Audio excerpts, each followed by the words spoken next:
Hello दोस्तों, नमस्ते। हम रीता रानी, मेरे यूट्यूब चैनल पे आप लोग को स्वागत है। दोस्तों, एक की आप सबके बीच दोनों सहेली की चुटकुला नाच गीत सुना के थे। गीत अच्छी लगी तो कमेंट में जरूर लिख लेते हैं। बिछिया मारी के लुकानी ना देखानी ना नदी, बिछिया मारी के लुकानी ना देखानी ना नदी, ना देखानी ना नदी, ना देखानी ना नदी, बिछिया मारी के लुकानी ना देखानी ना नदी।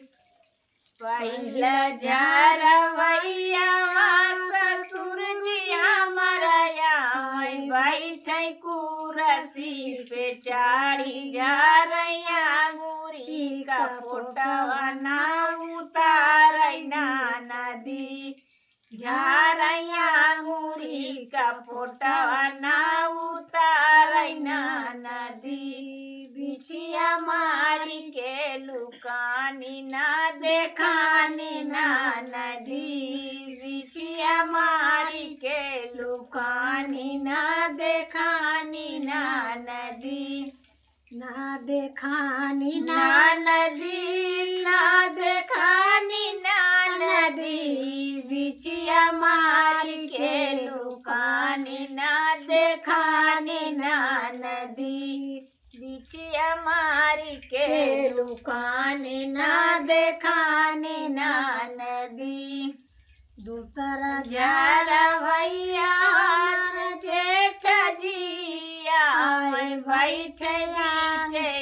न गैया जा रैया मुरी का पोटवा ना उतारैना नदी, जा रैया मुरी का पोटवा ना उतारैना नदी। दूसरा झारवैया जेठ जी आए बैठैया न गैया जा रैया मुरी का फोटवा ना उतारैना नदी, बिछिया मारी के लुकानी ना देखानी ना नदी, ना देखानी ना नदी, ना देखानी ना नदी, बिछिया मारी के लुकानी ना देखानी ना नदी। तीसरा झारवैया देवारा हमारा बैठे गोड़े मुड़ावरिया झारैया मुरी का फोटवा ना उतारैना नदी। तीसरा झारवैया हमारे देवरा जिया बैठे गोड़े मुड़ावरिया झारैया मुरी का फोटवा ना उतारैना नदी, ना उतारैना नदी, बिछिया ना उतारैना नदी, झारैया मुरी का फोटवा बिछिया ना उतारैना नदी, बिछिया मारी के लुकानी ना देखानी ना नदी, बिछिया मारी के लुकानी ना देखानी ना नदी, ना देखानी ना नदी, ना देखानी ना नदी, बिछिया मारी के लुकानी ना देखानी ना नदी। चौथा झारवैया हमारा बैठे पालंगा पे चारी,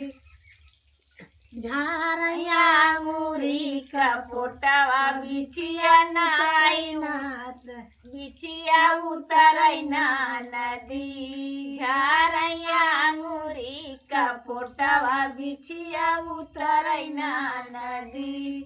चौथा झारवैया बलमा हमारा बैठे पालंगा पे चारी, झारैया मुरी का फोटवा बिछिया उतरैना नदी, झारैया आंगूरी का फोटवा बिछिया उतरैना नदी बिछिया उतरैना नदी बिछिया उतरैना नदी बिछिया उतरैना नदी झारैया आंगूरी का फोटवा बिछिया उतरैना नदी बिछिया मारी के लुकाने ना देखाने ना नदी बिछिया मारी के लुकाने ना देखाने ना नदी ना देखाने ना नदी ना देखाने ना नदी बिछिया मारी के लुकाने ना देखाने